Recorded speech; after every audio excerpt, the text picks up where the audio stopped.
Hi friends, happy Monday. Welcome to another episode of Learn with Flo. If you are a returner here, then you know that we are using these Monday sessions as a time to really dive deep into some hot topics in the world of functional medicine, nutrition, holistic health and healing. And if you're brand new here, welcome. That's what we do here. We're here to create really a whole different look and a seismic shift in how we're looking at healthcare models these days, looking for options outside of just the conventional pill for every ill model. So I'm going to test you guys a little bit in terms of thinking outside the box into how we treat our body as one versus just a series of different parts and pieces, right? And that tends to be a lot of the individuals that I get in my practice is individuals that have been through some of the more black and white flow chart of the conventional medicine sphere and felt like they fell out of that model, right? If this, then that, and they felt like they didn't really fit, right? I'm not sick enough to be treated by the conventional medicine model, but I definitely don't feel or look the way that I want to feel or look. And that's where we come into play, right? So here at the Lowdown, we are definitely all about an integrative and holistic approach. And when I say holistic, I mean the whole body. So like WHOLE, right? Where we're really revealing your own healing through a lot of our microbiome restoration work, custom nutritional therapies, and even a lot of mind-body medicine practice around here. Some might even call us a little woo-woo, right? And that's okay. So today I really want to play on a lot of the conversations that we started last week. If you were here, we took a poll of the entire Lowdown community and asked you guys your burning questions on women's health and hormones. We got amazing submissions. There was a lot of themes around a lot of those submissions. If you missed me answering a lot of those questions, you can check out the recorded version of last week's Learn with Flo under the Reels tab.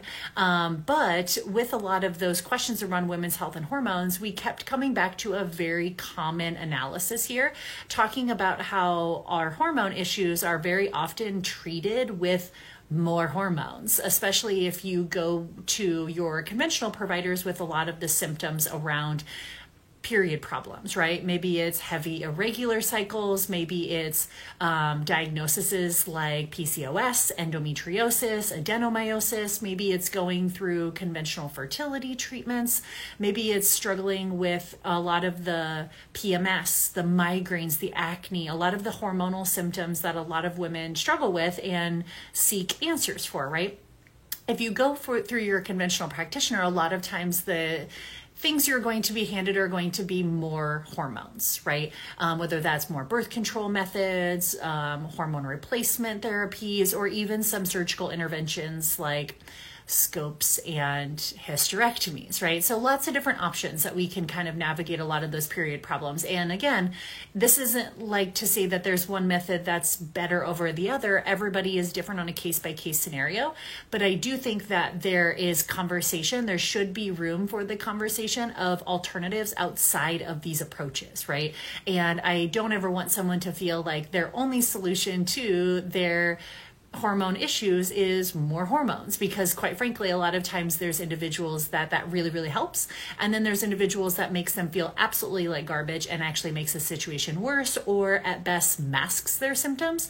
And it's not really solving anything. It's just masking it, right? So last week, if you were with us, we talked a lot about these hormonal issues, specifically, like I said, some of the common diagnoses around heavy painful periods that came up a lot, irregular periods, endometriosis came up a lot. So today I wanted to take some of that knowledge bombs that we dropped and just go a little deeper. So today we're going to be talking about the synergistic secret, right? How, when you say synergy, it's like how these things impact one another, how they work together. So the synergistic secret behind our gut health, our detoxification pathways, and our hormones, right? So this conversation will get a little bit more sciencey. So for any of my patients out there that love to know the why, they love to know the science behind it, you're gonna love nerding out with me. For individuals out there that are even practitioners in this space or providers, and you take care of other individuals in your practice, you'll probably really love this deep dive, because we're gonna be getting really nitty gritty into the science. And I know that a lot of my practitioners out there that follow me will appreciate us having a deeper conversation, especially if you are a practitioner that is maybe serving in a different sphere right now and curious about getting into more of the functional nutrition space or adding more knowledge about integrative health systems into your treatment toolbox, and be able to expand your client outcomes. Then this is for you. You're in the right place. So again, let's kind of just dive right on in, because you guys hit me up with really awesome questions last week in our Q&A around women's health and hormones.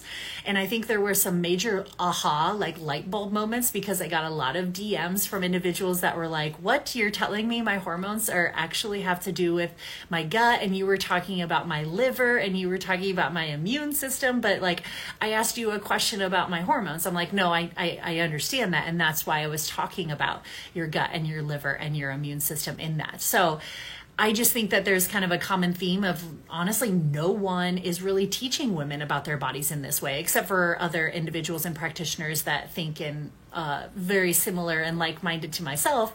There's not a lot of education to help fill that gap. That is a very real reality and a very real truth, that your hormone imbalance symptoms may actually have nothing to do with your hormones. Right? They have everything to do with the connection between how your body is producing hormones from a adrenal response, right? So we think about, it may actually have more to do with your body's perceived stress.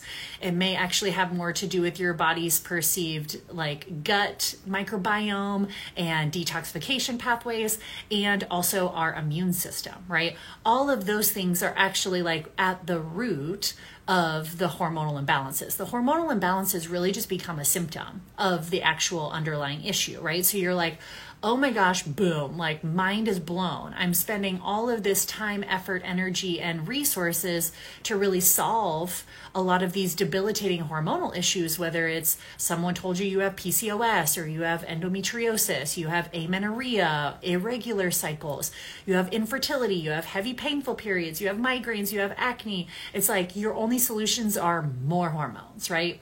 Here you go. And, or putting them down the road of like birth control to IVF to IUI treatments to HRT treatments. And it's like, although all of these things have very good intentions, abso-freaking-lutely, and they have a time and a space in medicine for sure, what if we have it all wrong? Right? What if we haven't really dived into this interplay, and the conversation actually should be geared more towards what's going on with my adrenals and my gut and my liver and my immune system, and the synergy that's happening here actually is the solution that I'm looking for when it comes to my hormone imbalances. That's what I'm here to kind of discuss today. So again, for all of my patients that have a little bit more of a nerdy mind, we're going to dive in. And for all my practitioners out there that are interested, like I said, in really adding to their treatment toolbox, or maybe even potentially getting into the functional nutrition space, like this conversation's for you, because you'll be able to really kind of follow along with a little bit of the anatomy and physiology. So let's just kind of talk about, I'm gonna break it down today, this synergistic relationship. I'm gonna really break it down to three main players here, right? So we have our hormones, and although we kind of think of our hormones only as the sex hormones like estrogen and testosterone, that's not true. There's lots of other hormones in our body. And like I said, the sex hormones usually aren't the cause, they are the downstream symptom, right? So we're gonna talk about this interplay between your hormones, your gut and liver detoxification pathways, and your immune system, right? There's this triad here of how these guys are going to impact one another, and how all of these are actually at the root of a lot of the sex hormone imbalances that you are probably experiencing. So the first player in this game is going to be your hormones. Specifically, we're going to dial in on the hormones that are going to come from our adrenal glands, right? So there's multiple different hormones coming from the adrenals. The adrenals are these little triangle-shaped glands. They sit right on top of the kidneys, and they are responsible for a lot of different things in the body, but most notoriously, they are part of our body's stress response, right? Now, before you glaze over and I say stress, right? Stress can come in many different forms. It can be physical stress. It's not just mental, emotional stress, like even like blood sugar, circadian rhythm, sleep, mineral deficiencies. I mean, adrenals are not just like the stress and like life is gonna life. That feels very uncontrollable and disempowering. we're talking about the stressors you can control, right? So when I think about the adrenals and these little triangle-shaped glands on top of the kidneys, anytime that our brain, right, so the adrenals are under the influence of the brain, called the hypothalamus pituitary adrenal axis. So anytime that the brain senses stress, either internal stress or external stress, they are going to signal the adrenals to release steroid hormones. You may have heard the word steroid before, to regulate a ton of different biological functions as part of that stress response, right? Our body wants to keep us alive. So if there's a perceived stress, the body's probably going to have to make some changes, right? It's going to make some changes to our metabolism, specifically to favor carbohydrate utilization. It's going to make changes to our digestion, namely slow it down. It's going to make changes to growth and development, make changes to mood. So yeah, it's going to make us a little bit more anxious and a little bit more on edge, because we should probably be alert in a time like this. It's going to also decrease sexual function, because ain't nobody worried about reproducing in a stressful situation. It's also regulating things like our sleep-wake cycle, and even things like blood pressure and heart rate, right? So you may have heard of like steroid medications, right, that people are given in a heightened immune state, right? Where we need to kind of bring in and like calm down some of the inflammation, right? So you're like, oh, that's why people are given these steroid medications to try to like calm things down. I'm like, yes, absolutely, right? And our hormones do no different, right? So there's really three main steroid hormones. You're going to have cortisol. That's probably the most well-known one, right? That one's called a glucocorticoid. So with the cortisol, you're going to get a control or an impact on blood sugar. We're going to raise blood sugar. You're also going to see the body have more energy to respond to stress with that cortisol release. There's also other steroids that are released, like aldosterone. That is a mineral corticosteroid. And that's going to control sodium and potassium balance, right? So that's why we see a lot of times individuals that are under chronic stress or acute stress, they lose a lot of minerals, right? We're going to lose magnesium, sodium, potassium, calcium, phosphorus, right? All of those things are going to really leach out because of the influence of aldosterone from that adrenal stimulation. And then we're also going to get a hormone called DHEA. DHEA is going to go on to control and contribute to sex hormone production. So DHEA is going to convert into testosterone. Testosterone can then convert into estrogen in the fat tissues through a process called aromatization, right? So you see the adrenals and you're like, oh, damn, like these guys are controlling stress response, hydration and mineral balance, sex hormone production. So when I talk about like the interplay here between hormones and gut health, like I'm talking about this interplay here of not just sex hormones. Like that's the downstream process. Like I'm talking like at the root, what's going awry with the hormones first. So on a very foundational level, without getting into, like I said, even more of the technicalities, which there will be space and place to do that, we can already make this connection between higher activation of this hypothalamus pituitary adrenal axis. So this HPA axis, the more that HPA axis gets activated, it spells out a perfect storm for downstream issues with inflammation and hormones going haywire, right? You're like, oh yes, I could see that happening, right? So that's player number one, is going to be the adrenals and the hormones that are secreted from the adrenals. Player number two in this situation is going to be the gut and the liver. For the sake of our conversations here, I'm going to lump those two together. Is technically the gut separate from the liver? Yes, they are two very different organs, but a lot of times in the health and wellness space, when we refer to the gut or gastrointestinal system, we're talking about everything from the mouth to the anus, right? So we're talking the mouth, we're talking the esophagus, we're talking the pancreas, the gallbladder, the liver, the small intestine, the large intestine, right? All of it. So all of that is going to go into our body's ability to digest, assimilate, and process the food that we eat, right?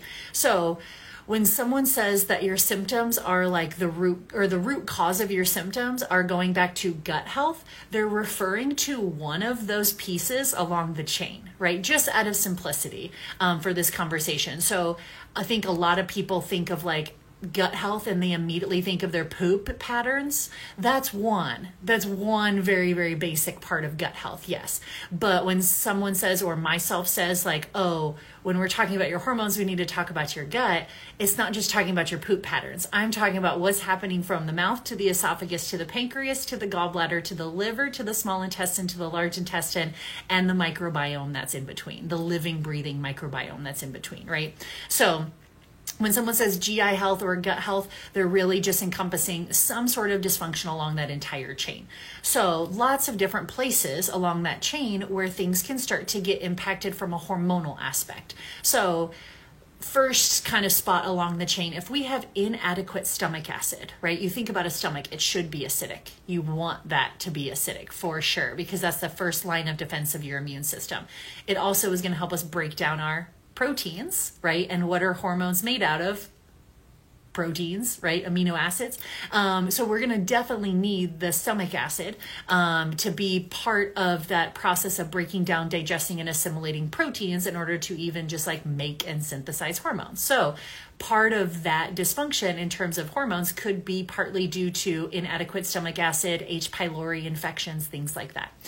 Maybe also we're seeing issues with the hormones because there's poor bile flow or there's compromised liver detoxification patterns. So we're getting some toxin buildup where the body can't get these toxins bound up to fats and properly excreted out of the body. Whether there's maybe some cofactors missing, like detoxification is very big on B vitamins, amino acids, aka proteins, which we just discussed, and is also really big on antioxidants, right? Your CoQ10 of the world, like all of those things that are going to help process antioxidants, B vitamins, as well as amino acids. Like that's a very energy dependent process from the liver. So a lot of times that can contribute to downstream hormonal issues. And if you also have bile issues, you're more likely to have recurring bacterial imbalances. The gut, the small intestine specifically, it can't properly sterilize itself and clean itself. So those individuals end up with a lot of recurring like SIBO or SIFO type symptoms as well too. Whole nother bag of worms when it comes to your hormones there, right? And then maybe we do see from the gut impacting the hormones because of microbiome dysbiosis, right? Really just a fancy way of saying that we have underperforming good bacteria, overperforming bad bacteria. There's trillions of bacteria that reside in the gut. So maybe it's partly because there's low levels of beneficial bacteria. So then therefore we have low levels of things called like butyrate producers. Biggest ones being things like Akkermansia, Faecalibacterium, Roseburia. If you're a practitioner that's trained to look at things like GI map tests or gut microbiome analysis, you know what I'm talking about. If you're not familiar with those types of things, those are things, like I said, that we can definitely like teach and learn as we enhance our knowledge as practitioners. But those butyrate producers are so key for our entire metabolic function. Blood sugar balance, anti-inflammatory, helping fight a lot of the insulin resistance patterns that do precipitate a PCOS diagnosis. So if you're thinking it's so far-fetched to think that like, oh my gosh, my beneficial gut bacteria could also impact like a PCOS kind of diagnosis, I'm here to tell you that's real. Right? So it's like, oh, no one's ever told me that before. They've only ever handed me the birth control pill. It's like, here's another alternative perspective, right? I'm not saying it's the only perspective, but it's an alternative perspective. Very similar with the dysbiosis situation. If it's not low levels of butyrate producers, maybe it's high level of histamine producers, some bad bacteria in the mix, whether it's Morganella, we see Pseudomonas strains, we see Klebsiella strains, we see Candida strains, we see parasitic infections, right? These are very, very real, widespread mast cell, right? Activating the immune system, which we'll talk about next, but contributes to things like skin issues, acne, fatigue, bloating, estrogen dominance, and endometriosis patterns, right? So it's like, it's not far-fetched at all to think that the living, breathing microbiome is absolutely impacting downstream efforts of our body being able to either create adequate hormones, detox adequate hormones, and the like, right? A lot of these patterns too can lead to improper detoxification, specifically things like constipation patterns. If you have constipation patterns or poor motility patterns, like you are surefire probably going to also struggle with adequate estrogen and even cortisol. Our body has to process that through the liver as well too. So we see these kind of estrogen dominant pictures. Estrogen dominance is usually the heavy periods, heavy cramping, maybe even spotting between cycles, or like I said, some of those more bigger diagnoses, whether it's fibroids and endometriosis patterns, right? Those tend to be more estrogen dominant pictures.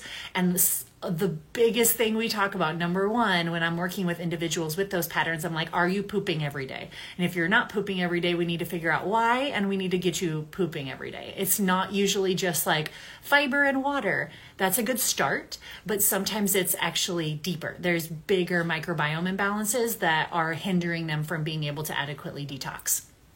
All the things that we do with some of those more advanced functional testing. So again, you can see how the activation of a lot of these imbalances spell out this perfect storm for hormones going haywire. It's like none of those things that I just mentioned will more hormones fix. Like, throw birth control into the mix and it probably will make your dysbiosis worse if you have it, right? So it's like, it's not something about like more hormones are going to fix our estrogen detoxification issues or our progesterone to estrogen balance issues. So we've kind of talked about how the adrenals are the first player in the game. We've talked about how the gut and the liver are the second player in the game. The third player in the game is going to be the immune system. So the immune system, again, has lots of different parts and pieces, although sometimes we just think about it in terms of like when we get sick, but there's actually a whole host of different areas where our immune system comes into play. So the immune system is really a whole network of different organs and different cells that recognize and protect us against foreign invaders. So anything that feels foreign to our body or troublesome to our body, we have different mechanisms that will kick in to help literally obliterate it. So we see even the immune system in our skin, right? The skin and all of the mucous membranes serve as like a physical barrier. It's the first line of defense of things getting inside the body is like the skin, right? So that's part of your immune system. Also bone marrow, our thymus gland, our spleen, all of those organs in the body are part of our production of white blood cells. White blood cells then mount certain immune responses. So you may have seen it on lab work where you've gotten like basophils, neutrophils, eosinophils, right? All of those things drawn, and those can give us a very real look, right? So talking about like dysbiosis patterns, right? A lot of times we see certain patterns in those even blood work that may indicate bigger gut issues, right? If we have elevated basophils or neutrophils, like sometimes that can indicate underlying gut bacterial dysbiosis. Or if we see elevated eosinophils, we might think more like yeast or like parasitic kind of overgrowth as well too, right? So there's some clues there going back and forth. We see a lot of times, like I said, the lymph nodes get involved too. Lymph nodes, tonsils, adenoids, all of those organs in our body actually trap foreign invaders. So it makes you think, it's like, wait a second. So we just like go in and like pull the tonsils out and we pull these adenoids out when they get swollen, but actually they're trapping like foreign invaders. I'm like, just saying, like, are we really thinking about like modern medicine the right way when we just like go in and yank stuff out and like don't ask about like maybe the body needs like more immune support? I'm not saying that there's not a time and a space to remove tonsils, whatever, not my field, not my bag of worms, but I'm also saying like, hey, maybe we give like the kids some more immune support. Just saying. They're probably enlarged for a reason. The largest segment of the immune system, though, is going to be in the gut, right? Specifically in the small intestine. So this is where it gets kind of fun. I'm going to try to show a little bit of a example with my hands of how the small intestine works as a really big part of our immune system. But like I said, we can get into this more in depth with more visuals and other resources I'm working for you guys on behind the scenes, which will be fun. But when we think about the immune system in general, anything that gets into the small intestine, it gets sampled, right? So you think about food, we chew our food, we swallow the food, the stomach then with the stomach acid should neutralize any bacterial pathogens. It should break down our food into tiny little individual components. We get the pancreas involved with insulin, we get the bile involved for fats, and all of that contents gets passed to the small intestine. Cool. Once it's in the small intestine, now I always look at the small intestine and I think of it, it's like super, super thin, but it has little finger-like projections that actually reach into the small intestine and sample. Those little finger-like projections are called dendritic cells, right? So those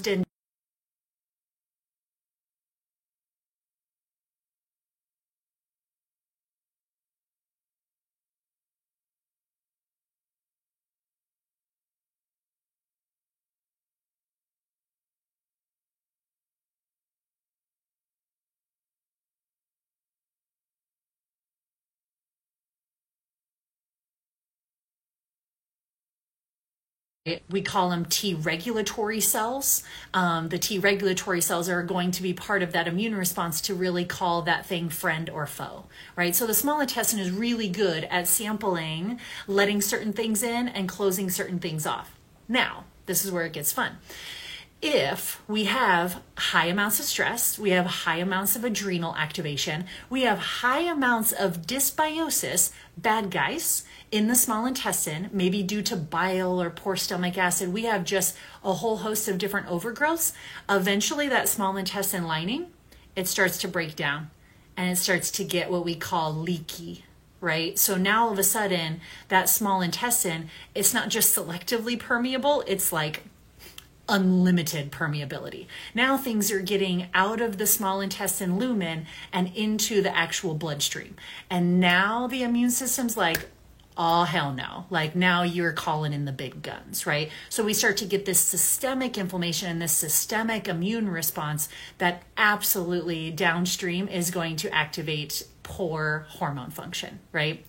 So when we think about these three main players, we think about the adrenals, we think about the gut and the liver, we think about the immune system. You're starting to see this already, even just me like explaining the three main players. But just on a high level, let me give you a sense of like how all of these fit together to literally be the cause of a lot of the downstream hormonal issues that we're just trying to use more hormones to treat, right? So think about it. Like, let's just say it kind of starts with like this cortisol stress signal, right? The cortisol stress signal, we get the hypothalamus pituitary involved, signals the adrenal glands to produce more cortisol, right? Sounds great. It's an anti-inflammatory thing. Let's do it. Yeah, but that's cool for a second. When cortisol is a chronic thing, we see the body that's depleted of key minerals, and the minerals are what helps make stomach acid, right?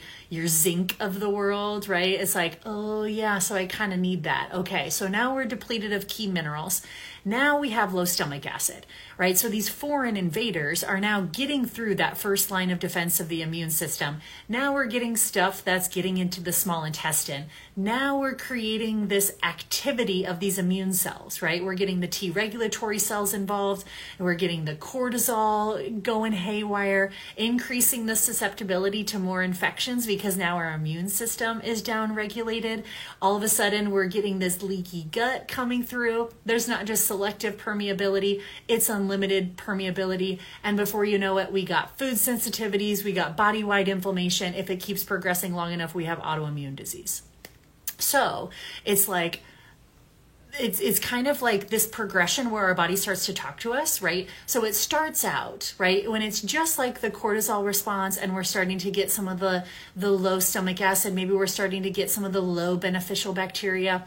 The start, like stage one of this progression, of this synergy between these three, it starts out low enough. It's like we're fatigued, we feel more bloated, we're getting some acne, maybe we're getting some skin issues, maybe we're getting some like dermatitis or some eczema, maybe we're getting some irregular cycles, right? That's where it starts, right? And we're like, this kind of sucks, whatever, right? Maybe at that point we intervene with more hormones, right? And it's like, the body's like, well, that's not exactly what I wanted, but okay.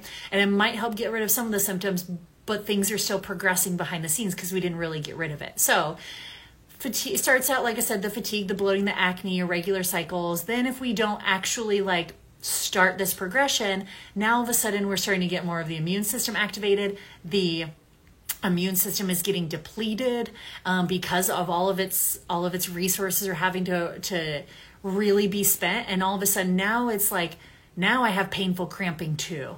And now I have migraines. And now I'm also experiencing anxiety. And now I'm also getting like skipped cycles or, fertility concerns, right? It's like, now are we intervening with more hormones, or are we actually going to look at this from a root cause perspective?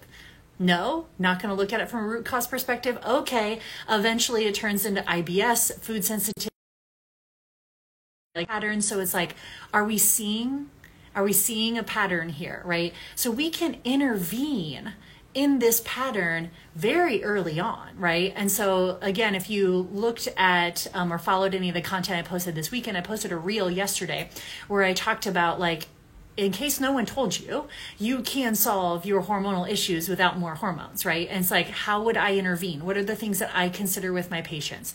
Number one, more advanced testing, right? We probably need some sort of gut microbiome testing here. Maybe we're going to pull in something like a GI map, a gut zoomer, a GI effects test. There's lots of different ones out there. Maybe we pull in, like I said, some comprehensive blood work, right? We probably want to look at something like a CBC panel with differential. We want to look at what the immune system's doing. What the heck is blood sugar doing right now, right?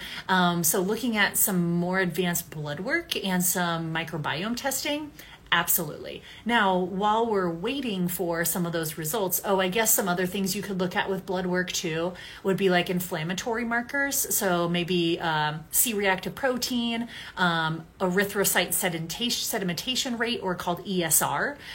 The more fun fact, the erythrocytes are just a red blood cell. So in the blood sample, the more that those red blood cells settle to the bottom of the tube, the more inflammation there is. So they call it ESR, or your sedimentation rate.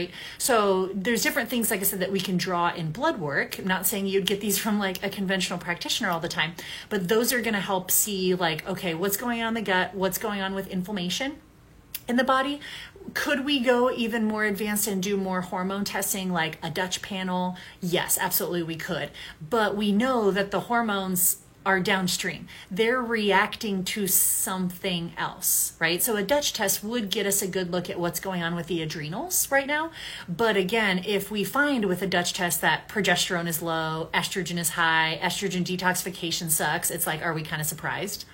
No, I'm not surprised. I want to know why though. Right? I want to know why we're seeing those patterns. And that's where we have to, like I said, dig a little deeper. So I'm really passionate, like I said, about a tailored approach, but I'm also passionate about a very educated approach. I want my patients to understand that there's more options out there than just more hormones. And I think that that's where I like to come in and really offer, like I said, a wider educational umbrella here. So hopefully, like I said, as I kind of dove into and got a little bit more sciencey and nerdy on you guys today, really talking about this synergistic interplay between our hormones, our gut and liver, and our immune system, you can start to see how conventional practices of hormones may be a little bit short-sighted. And while we can use those interventions, there might be more. Right? There probably is some more strategies behind the scenes that can actually get us to some root cause resolutions versus just masking the strategy. So if you haven't come across any of that information before,